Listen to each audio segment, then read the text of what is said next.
Bueno, señores, y en este momento hacemos contacto con nuestra experta en comunicación estratégica. Una de las personas, tú sabes que nosotros tenemos, Félix, un staff de expertos siempre aquí, bueno, en nuestra estación, en nuestro programa. Tenemos un staff de expertos encargados en enmendarle la plana al que haya que enmendarle la plana en este programa.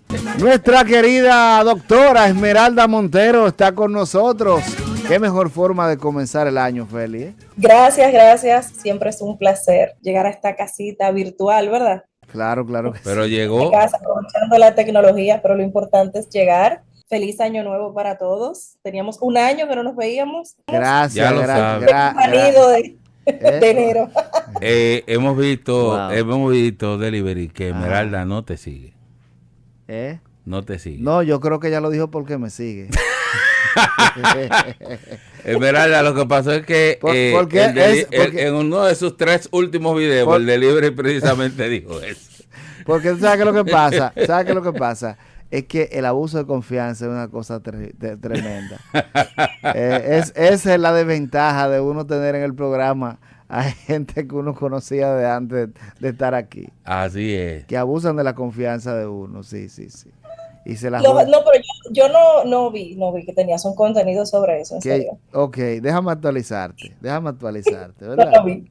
Yo dije en una publicación en mi cuenta de Instagram, de la cual tú eres mi asesora, ¿verdad? Muchas gracias. Así es, Claro que sí.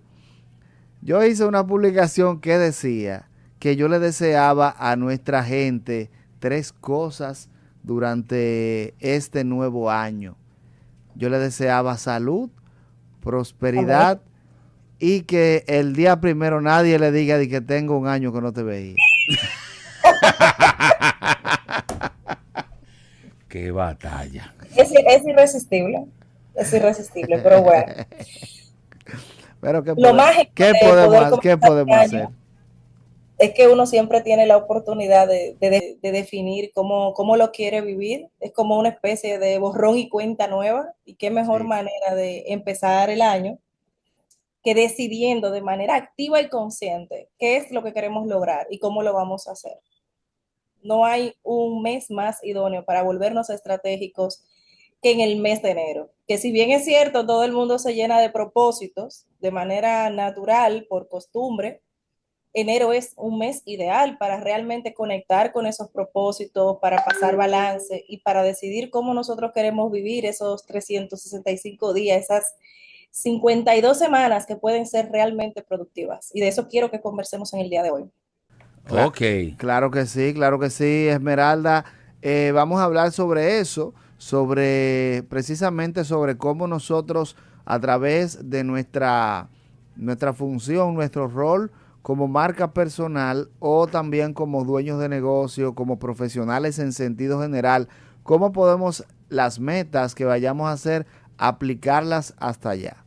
Así es. Bueno, mira, hay 5 pasos fundamentales que aplican para marcas personales, para dueños de negocios, para una marca grande que quiere seguir creciendo o para una pequeña que quiere surgir. Realmente es una especie de ABC. Que siempre es algo que puedes hacer, lo puedes iniciar en cualquier momento del año, pero enero es muy propicio porque tienes más tiempo para la planificación. Y yo siempre lo digo, y no me cansaré de decirlo, porque aunque parezca sencillo, realmente no lo es. Tienes que comenzar por definir tu propósito. Muchas marcas tienen presencia en redes sociales, pero no tienen un propósito definido. No saben a qué audiencia se van a dirigir, no saben cuál es el problema que solucionan, no definen adecuadamente ni siquiera qué es lo que van a vender, con quién quieren conectar o cuál es su promesa de valor. Por eso, definir el propósito es una de las cosas que más tiempo toma cuando se está trabajando un plan estratégico. Aquí, de hecho, que hacemos planes prácticamente a diario, invertimos una gran cantidad de nuestro tiempo y el de nuestras marcas en ayudarles a entender su propósito primero para poder hacer la planificación después. Entonces, toma una hoja de papel o hazlo en tu computadora y plantéate primero esta pregunta. ¿Cuál es mi propósito? ¿Para qué yo existo? ¿Qué es lo que yo soluciono? ¿A quién yo me quiero dirigir? ¿Y cuál es mi promesa de valor? Después que tienes respondidas esas preguntas, estás listo para la siguiente etapa de la planificación de un año exitoso en materia de proyección de marca, que es definir tu identidad. Si ya tú sabes cuál es tu propósito, cuáles son los recursos gráficos que tú vas a utilizar para proyectar mejor esa identidad, ya sea que optes por tener una paleta de colores bien definida, una firma que puedas utilizar en tus publicaciones, un estilo. Tú tienes que encontrar una forma, un estilo y conectar con eso y comenzar a hacerlo de manera frecuente, porque eso es otra cosa. Mucha gente comienza, pero luego abandona por el tiempo, porque quizás no terminan de conectar con el hecho de que las redes sociales y la proyección de marca en general, no solo en redes, es un trabajo de todos los días y que necesitas ser consecuente. El storytelling sería el tercer paso. Después que tú tienes definido cuál es tu propósito y tienes definido cuál es tu identidad y cómo lo vas a hacer y toda la intención gráfica que vas a poner en eso, entonces tienes que definir cómo vas a narrar tu historia. El storytelling en el caso de Jorge, por ejemplo, que es una persona que mezcla Sí, sí, contenido de sí, sí, humor. por ejemplo, me gusta ese ejemplo, tú sabes, para así aplicarlo, tú sabes, y que no tengamos que hacer una consulta por eso después. Jorge, estás aprendiendo mucho. En el caso de Jorge, Jorge tiene una línea que mezcla el humor con la cultura dominicana, porque él Sí, utiliza recursos que vienen de nuestras costumbres, de nuestras canciones, de nuestros refranes, aquello que son insights que son comúnmente conocidos y que los manejamos todos, y tienen también como un elemento muy cultural, y a eso él le pone toques de humor, y eso te ayuda a conectar mucho con las personas, pero tú no te desdoblas incluso dentro de tu identidad como ser humano, tu fe, tu visión de la familia, y todo eso es un mix que tú llevas a tus redes sociales. Entonces, tú eres una persona que proyecta en 360 todas las fases de su vida. Esa es la base de tu storytelling. Se usa mucho el término, pero realmente poca gente termina conectando de inicio sin ayuda o sin sentarse a profundizar en cuál es la historia que narra o cómo lo narra, porque realmente no es ni siquiera lo que tú vendes, es cómo lo vendes, no es el qué, es el cómo. También el cuándo es muy importante. Entonces, el storytelling es definir cómo es que tú vas a narrar tu historia, pero obviamente tengo que primero tener definido lo que voy a contar y a quién se lo voy a contar. Por eso el storytelling yo lo coloco, digamos, como en el paso número 3 de todas las cosas que nosotros tenemos que definir. Supongamos que tú tienes una ferretería, vamos a platanarlo. Ok, tu promesa de valor en un entorno, digamos, pequeño es que no hay que moverse para tener lo básico en materia de ferretería, porque está al alcance de la mano, porque en tu negocio está. Tu negocio siempre está limpio y tú das un servicio muy familiar, te sabes el nombre de todos tus clientes, se te pueden hacer encargos. Si algo no está en tu ferretería, tú lo buscas y le das un seguimiento exhaustivo a tus clientes. Esa puede ser tu promesa de valor. Ahora, y tu propósito también, que es conectar con las personas, conectar con sus necesidades y satisfacerlas. Ahora, ¿cómo tú vas a hacerle llegar a las personas tu mensaje?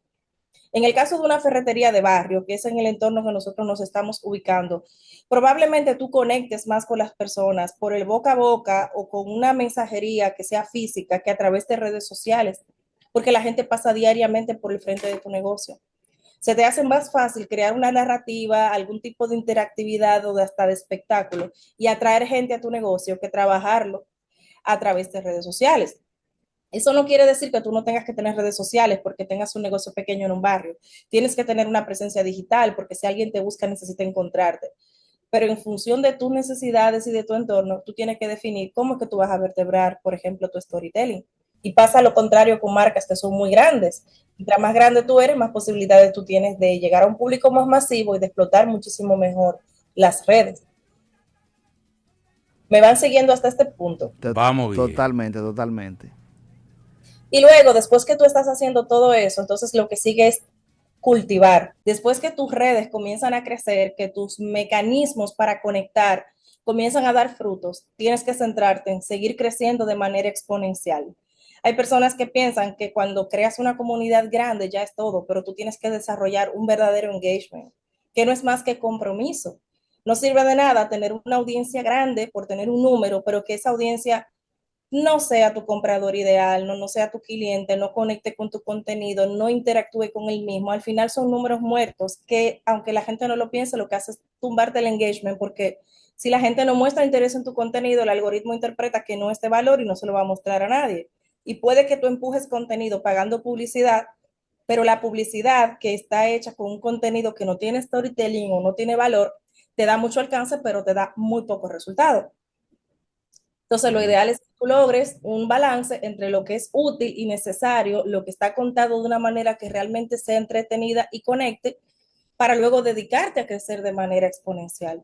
Y el último paso, que es algo que yo sugiero, que hay que hacerlo como mínimo cada 3 meses, es pasar revista, ver tus números, tu rendimiento, el nivel de interacción, determinar de una manera realista qué es lo que te está funcionando y qué no, para que puedas hacer ajustes. A veces el contenido que menos piensas que va a conectar con tu audiencia es el que le gusta.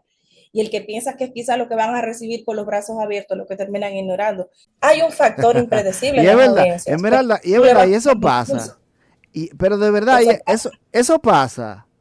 A menudo. Wow. Oye, Félix, yo me acabo de enterar de que eso pasa, de verdad. De que a veces uno hace un contenido que tú crees que tú vas a matar.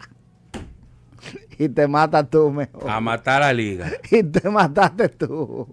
Eso le pasa a creadores de contenido grandes y pequeños, realmente. Pero cuando se trata de marcas personales o marcas comerciales pequeñas que están iniciando, no siempre tienen como ese manejo, esa facilidad, esa capacidad para crear contenido de manera masiva. Entonces, aunque tú no llegues a un público enorme, con estos sencillos pasos, tu realidad comienza a cambiar.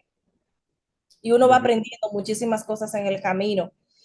Pasa lo mismo hasta en tu entorno laboral. Supongamos que tú trabajas en una empresa hace muchísimos años, tienes talento, tienes experiencia, pero no eres promovido en ningún momento, no eres considerado para puestos de gerencia o para seguir escalando. Tú tienes un problema de marca personal. Quizá tú estés haciendo el trabajo adecuadamente, pero tú no lo estás vendiendo. No estás conectando con las personas que están en los puestos de toma de decisión. En buen dominicano, no te estás poniendo donde el capitán te vea. Y para esas personas también funciona un plan de proyección de marca personal. Tú tienes que hacer una lista. ¿Cuáles son las personas que toman decisiones en esta empresa? ¿Cuáles son los proyectos en los que yo participo, con los que yo puedo hacerme visible? ¿Cuáles son las cosas que me pueden permitir entrar en espacios de conversación donde yo pueda ser visto mientras trabajo y mi valor se pueda incrementar? O la percepción del valor de lo que yo hago. ¿Cuáles son las relaciones que yo necesito fortalecer para poder escalar? A menudo dicen, las personas que escalan en las empresas no necesariamente son las que resuelven o lo que hacen el trabajo, son las que se codean con las personas adecuadas. Y eso también tiene un componente de estrategia muy, muy importante. En cuanto a eso, Esmeralda, ¿qué porcentaje de la... ¿Qué porcentaje del éxito está basado en las relaciones que uno pueda tener, que uno pueda hacer, el famoso networking o las relaciones que uno pueda tener con los demás? Mira, no te puedo dar a ciencia cierta un número, pero realmente es muy, muy alto. Yo creo que en la vida las dos cosas que te impulsan son el talento y las relaciones. Si tú tienes el talento, pero no tienes las relaciones, difícilmente escales. Incluso si tú tienes las relaciones y no tienes el talento, puede que quizá no crezcas porque no demuestres, pero vas a llegar a los espacios adecuados, aunque te guayes, porque no logres conectar o no logres hacer las cosas que se esperan de ti. Pero aún cuando no tienes el talento y tienes buenas relaciones, esas relaciones te ayudan, te enseñan, te pulen, te guían, te perdonan, te consiguen nuevas oportunidades. Entonces, las relaciones tienen un valor fundamental para todos los proyectos que nosotros tengamos en nuestra vida. Por eso es que es tan importante cuidar tu círculo y saber de qué tipo de personas te vas a rodear, porque las 5 relaciones más cercanas de tu vida definen tu futuro. Sí, exactamente, definitivamente. Tú sabes que hablábamos del tema del contenido y se notó, ¿verdad? Se notó que yo, se notó que yo lo dije, ¿verdad? Desde el punto de vista personal, ¿verdad, Félix? Como que un dolor, como que yo un lo dolor dije. fuerte. Se notó, no, estamos claros. No es que un dolor, hermana, no es un dolor, sino, ¿verdad? Que que me ha pasado, como lógicamente, como tú acabas de decir, que le ha pasado a muchísima gente. A Pero, todos. pero ¿cómo hacemos las paces con eso, con una cosa y la otra? Porque, Métricas. sí, sí, o sea, por ahí el asunto. Métricas. Los Tú tienes números, que los analizar resultados. constantemente tu contenido y cuando tú encuentres el estilo de contenido con el que tu audiencia conecta, por ahí es que te tienes que ir. O sea, Porque la gente sí. empieza a seguirte por tu diferencial. Entonces, a veces tú quieres conectar con un contenido X y resulta que eso no es lo que le va a tu audiencia. Y tú terminas migrando a algo que realmente conecta contigo. Hay una creadora de contenido española de nombre Rorro que se hizo muy viral el año pasado. De hecho, fue acusada de ser parte del movimiento Trap Wife. Hace unos videos muy bonitos desde la cocina de su casa, preparando recetas hiper complicadas para su novio. Y Rorro pasó de ser una becaria que trabajaba a tiempo medio mientras hacía videos en su casa a dejarlo todo, incluyendo en la universidad, para dedicarse a ser influencer. Trabaja con marcas de muy, muy alto nivel y eso ha pasado en cuestión de meses. Pero cuando yo fui a analizar, por ejemplo, la historia en redes sociales de Rorro, me di cuenta que lo había intentado con 4 estilos de contenidos diferentes. O sea, la chica había creado contenido de fitness, de comida healthy, lo había intentado de muchísimas otras formas hasta que se dio cuenta que su audiencia conectaba mucho mejor con una mujer cocinando, cocinando para su novio y siendo feliz. Y al final se hizo viral de una manera impresionante. Entonces, no necesariamente la vas a pegar a la primera. Es identificar qué es lo que le gusta a tu audiencia o qué es aquello en lo que tú puedes ser más carismático, porque un gran porcentaje del éxito en medios sociales es el carisma, la naturalidad con la que se sienten las cosas que haces. Mira, muy interesante esa parte, porque tú sabes que a veces tenemos como mucho encajonamiento. Queremos hacer las cosas de esta forma, queremos que esto pase así. Y yo con el tiempo me he dado cuenta de algo, no solamente trabajando contenido de manera personal, sino también trabajando contenido para otras personas en otras empresas que hacen este mismo tipo de trabajo. Me he dado cuenta de que, y tú me corroborarás si eso no es así, de que no podemos pensar el contenido en cierta manera como si estuviéramos planificando un programa de temporada.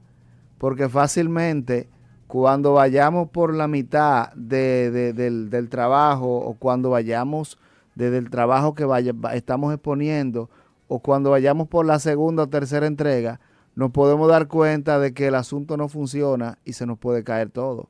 Exacto. El contenido tipo temporada es más funcional cuando estás trabajando una campaña específica para un público que ya manejas, una comunidad que ya conoces.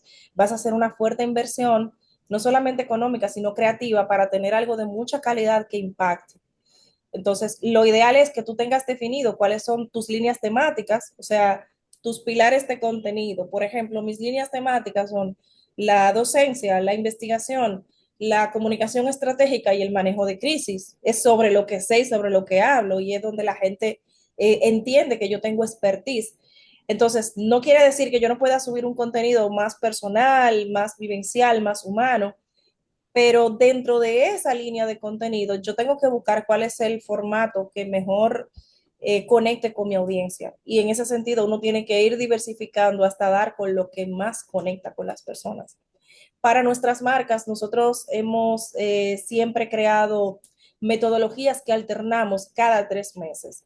Y a veces me sucede que mi community manager me reporta que un contenido no conecta, sabemos que el contenido es bueno, que es interesante, pero la gente no conecta y yo le digo, cámbiale la portada, túmbalo, cámbiale la portada y vuélvelo a subir, porque resulta que esta persona no está en la portada de ese contenido, en los demás sí, la gente conecta más con su rostro que con texto y resulta que en este contenido usamos texto y es una manera de yo saber, mira, a esta persona en el contenido carrusel lo que le funciona es una foto enorme donde la gente le sienta cercano desde el principio.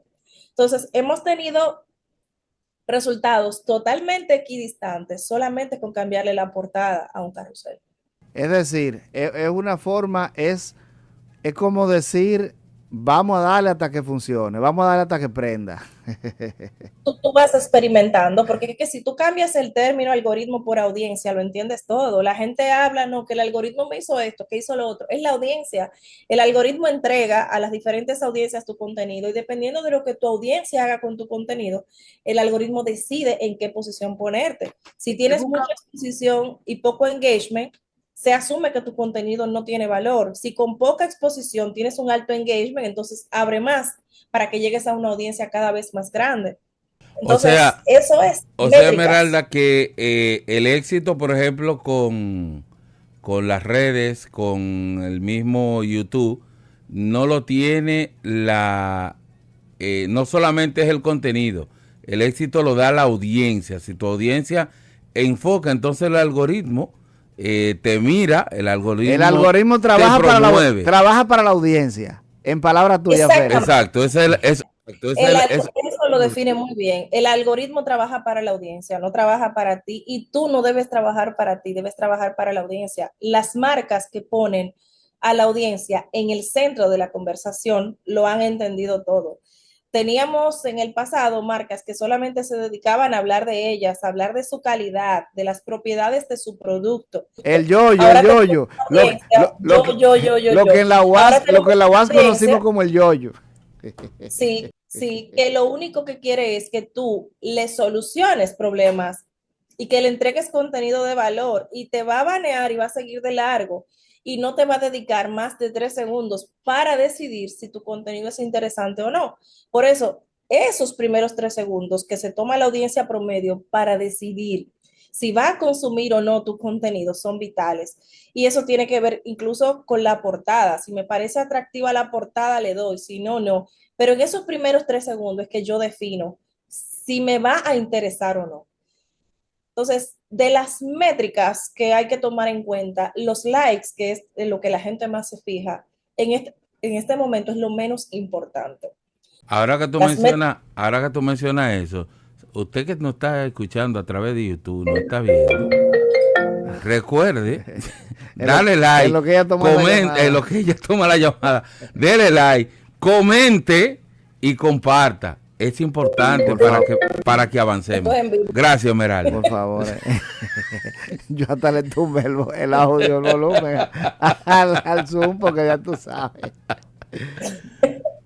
Entonces, ¿dónde nos quedamos? ¿Nos quedamos En contigo los o con likes, ella? Ok. nos damos los likes. Sí, sí, en los likes. Decía que, por ejemplo, las métricas más importantes no son los likes, son los compartidos y los guardados y el índice de retención. Es decir, a mí no me sirve de nada que tú le des like a mi contenido si tú no lo ves completo, porque entonces el algoritmo dice, te gusta, pero ni siquiera lo viste. Por lo menos que sea el 50%, mira. Exacto, entonces el índice de retención, si te consumo el contenido completo, el compromiso de yo considerar que ese contenido es lo suficientemente bueno como para compartirlo o guardarlo para después porque está tan interesante que lo quiero volver a leer. Esas son las métricas que realmente importan y que le dan a entender al algoritmo que tú eres un creador de contenido de calidad. ¿Cuál es la diferencia en ese mismo tenor entre el título y el clickbait? Porque, por ejemplo, yo puedo poner aquí, bueno, Hablando específicamente de YouTube. exacto. Sí. Sí, porque como son redes sociales genéricas. Sí, al final. pero tú sabes. Pero sí, hablando de YouTube. Pero cada una tiene su naturaleza, tú sabes. Pero, por ejemplo, con respecto a YouTube, que ahorita mencionaste algo interesante de que un contenido no funciona, lo descargamos y lo subimos. O sea, lo borramos y lo subimos de nuevo con la intención de cambiar cosas. Eso es los trucos. Para, ¿verdad? Pero, ¿cuál es la diferencia en cuanto al título de un clickbait a un título real? Y cómo debería ser ese título para que enganche con el cliente. Entiendo que a lo que te refieres es que cuál es la diferencia entre un título llamativo, interesante, que realmente conecta y un clickbait. En el caso del título interesante, tú no estás mintiendo, tú estás buscando una manera estratégica, entretenida y creativa de poder vender y empaquetar tu contenido. Hubo una época en que las listas funcionaban mucho. 5 pasos para alcanzar tus metas en la vida. Es algo como muy genérico, pero ok, me das una información muy puntual. Siento que es poco, que tengo que leer poco porque son solamente 5 pasos y al final del camino me estás dando una promesa de valor porque todo el mundo quiere alcanzar sus metas en la vida. Este tipo de contenido en una época era muy, muy popular porque, y todavía conecta con muchas audiencias. La diferencia es que yo puedo entrar y encontrar un artículo muy bien hecho donde realmente me den 5 pasos que a nivel estratégico sean interesantes y que le sumen valor a mi vida y que realmente estén enfocados en cómo lograr metas en la vida. En el caso de los clickbait, cuando tú entras, no encuentras ese contenido. Es decir, son ganchos para que tú sencillamente entres y poder ganar dinero por tocar el enlace, pero realmente no hay ninguna intención de conectar con la audiencia o de entregar un contenido de valor. Entonces, Por la ejemplo, segunda práctica es nefasta, de hecho, y es muy dañino. por ejemplo, un clickbait sería ponerle a este video, Esmeralda nos enseña cómo hacer dinero con las redes sociales. Eso es un clickbait. Exactamente, porque ese no es el tema que estamos tratando. Exacto. Exactamente. ¿Cómo hacerte rico con redes sociales? Mucha gente va a entrar porque todo el mundo quiere dinero, Tú supiste. pero se van a decepcionar porque aquí se está hablando de otra cosa. Exactamente, exactamente. Esmeralda, otra preguntita. La entrevista va a terminar pareciendo como una consulta, pero, No, ¿verdad? estamos Mandándote la factura. estamos en consulta ya. Pero una cosa, algo que yo he notado mucho, pero lógicamente todo está relacionado con el tema, vamos a decirlo así, ¿verdad, Félix? Sí. Hay una cosa, yo veo que hay publicaciones muy exitosas que cuando yo busco las estadísticas, me llevo la sorpresa de que el 80% de la gente que lo vio no son seguidores de esa cuenta. Háblame de eso. Lo que pasa es que Instagram, sobre todo, ha cambiado la manera en la que entrega el contenido. Antes se mostraba principalmente a tu audiencia y si el contenido era bueno, pues se abría a audiencias diferentes. Ahora el contenido se entrega primero a las audiencias que no te conocen y si el contenido es bueno, pues entonces se va pasando al público que te sigue y a veces lo cruza, lo mixtura. Instagram en este momento está privilegiando incluso las cuentas pequeñas. Hubo un momento en que las cuentas grandes el alcance se les cayó bastante. Entonces, no pasa nada, o sea, no tiene necesariamente que pasar nada raro porque un contenido de repente tenga un montón de interacción con personas que no son seguidores. Eso solamente habla de que estás alcanzando audiencias nuevas y eso es muy positivo. Sí, no, claro. Lo que tenía la inquietud era porque a pesar de que sé que eso no tiene nada de malo ni de extraño, no deja de sorprender a uno que tú digas, ven acá, pero ¿qué fue lo que pasó? ¿Cómo es que ellos lo están manejando para que el contenido se destaca? Porque la mayoría de la gente que lo vio no es de ahí. Pero ahí está, la duda está aclarada. Da la oportunidad de que esas audiencias nuevas se conviertan en seguidores, que ya es una decisión que toman a partir de si realmente tu contenido les aporta a sus vidas. Tenemos preguntas No, por aquí, no, Félix. estamos claros. Pero Estamos bien. perfectamente, Esmeralda. ¿Cómo la gente puede conectar contigo y con Ray Podium? Estoy en todas las redes sociales como Esmeralda Montero Vargas y bueno, por ahí me pueden ubicar, escribir al DM. Tenemos también formaciones y talleres para las personas que desean aprender a hacer lo que nosotros hacemos, ya sea para trabajar con otras marcas y hacernos la competencia en buena lid, o para aprender para trabajar su propia marca. De la misma forma que estamos aquí para ayudarles a impulsar la marca de sus negocios, grandes y pequeños. ¿Verdad que sí? Sin discriminación de tamaños, ¿verdad que sí? No, porque además el trabajo que nosotros realizamos hace cambios en ese tamaño, Exacto, exactamente. un Entonces, elemento diferencial en ese exacta, sentido. exactamente. Gracias de verdad por siempre estar con nosotros y nos veremos la próxima. Un placer, muchísimas gracias, que tengan un feliz resto de semana. Gracias, Gracias. gracias. Estuvo con nosotros Esmeralda Montero conversando sobre la manera, ¿verdad?, como nosotros podemos, como marcas personales, cómo nosotros podemos planificar todo lo que tiene que ver con el año para fines de usted tener un buen año donde tenga resultados a nivel de contenido, a nivel de la exposición como marca. Vamos a una pausa comercial. Al regreso seguimos con mucho más. Apenas estamos a mitad de programa. Esto es En Ruta. Este es el Can Cristiano de la Tarde.